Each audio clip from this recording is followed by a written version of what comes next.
This is the moment where panic usually sprouts. Shallow breathing, darting eyes, desperate calculations. I've seen it 100 of times in trauma wards. But here, in my care, I watch it blossom like a rare plant. Every tremor of muscle, every flicker of the pupil, it tells me a story. And you're bound to the bed near leather straps, soft enough not to abrade the skin, and strong enough to hold back the sudden rush of adrenaline. I tested them myself. I adjusted the buckles so that the pulse beneath your wrist would not be cut off. I always take care. Always. Care is the spine of my practice. And without it, there's only butchery. And I am not a butcher. I am a physician.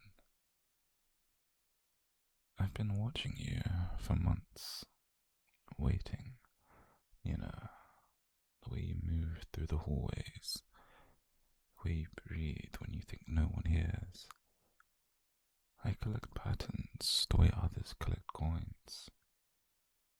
It started as idle curiosity, a professional's eye noticing anomalies, and then it became a pull.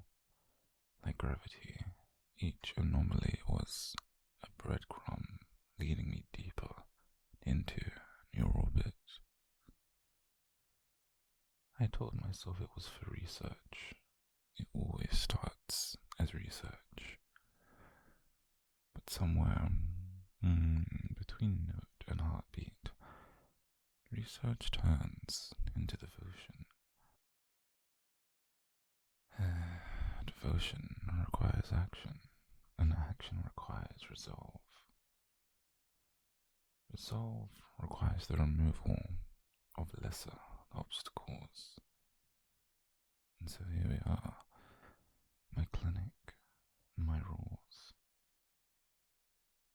Your pulse is faster now. I can almost hear it without touching you. But I touch anyway. 2 fingers on the radial artery, the same way I was taught. It's racing, but steady. No arrhythmia. Strong. Good. That strength will be useful later. This room is sterile, but non-friendly. Pale walls, muted lighting, no windows yet. It is not a dungeon. It's a ward, a place for convalescence. I have placed a blanket across your legs, folded perfectly, just the way I learned in residency. Small details matter, even in madness. There's a ritual. I know what the world thinks of someone like me. Kidnapper. Monster, perhaps. A predator. Those words are blunt instruments swinging wildly.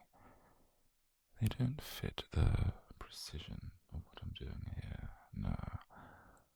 This is not an improvisation. This is architecture. Every angle is measured, every breath catalogued. You may think this is about power, but it's not. You see, power is for people who want to impress themselves. This is about necessity. This is about invention. You were circling the drain, though you couldn't see it, and the world around you full of careless hands and indifferent faces. If they touched you, they'd break you without even noticing. And I just couldn't let that happen to you. Not after everything that I've lost already. I've read your file, though no such file exists officially. I've written it myself, actually.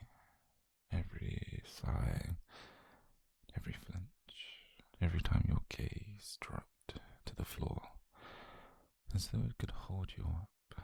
I have pages of you, entire notebooks. They smell like ink and antiseptic. They're beautiful. I've never kept such meticulous records on anybody else. My colleagues would envy my data if they knew. Though they'll never know. Sometimes, at night, when I sit at this desk with the lamp low, I copy your pulse from memory and draw its peaks, troughs like mountain ranges. I map your breathing the way cartographers map coasts. I trace the edge of your silhouette as though it moves through my thoughts. This, darling, this is not obsession, though it is like it. This is care, distilled and sharpened until it cuts through the noise of a cruel city. You might call it abduction. I call it removal from harm. You might call it imprisonment. I call it a ward with a single patient. Semantics, yeah, but semantics are the bones of medicine. Remove the wrong word and a patient dies. Add the wrong touch and her life breaks. Here, every word and every touch has been chosen over and so carefully. I know the first hours are the worst. The mind fights hardest when the body is weakest. But that will pass. In a day or two, the adrenaline will drain. The muscles will stop straining against the restraints. You'll begin to feel the rhythm that I offer. Measured meals, regulated breathing, sleep without intrusion. You'll begin to feel safe. And safety feels alien at first. It feels like a trap. In a way it is, but it's a trap designed to hold your broken edges so they can knit. And I will not lie to you, darling. Some of what's ahead of us will be quite unpleasant. Small injections to steady your sleep, to prevent tremors. Gentle but firm restraints during the transitional phase, and questions you won't want to answer. But none of it will truly be cruelty for its own sake. Cruelty for its own sake is barbarism. This will be precision, and this will be a scalpel, not a hammer. I can already see the way your eyes flicker to the door, to the tray of instruments, to the faint red light of the monitor. You're cataloguing escape routes, aren't you? Looking for weapons. Good. That's a healthy impulse. It tells me there's still fight in you. And I want that fight, yeah. I don't want a husk. I want a living, breathing patient who learns to turn their fight inward, to rebuild instead of flee. You don't have to understand any of this yet, darling. Understanding is a later stage. For now, just know that you're under my care. My care is not like theirs. My care is not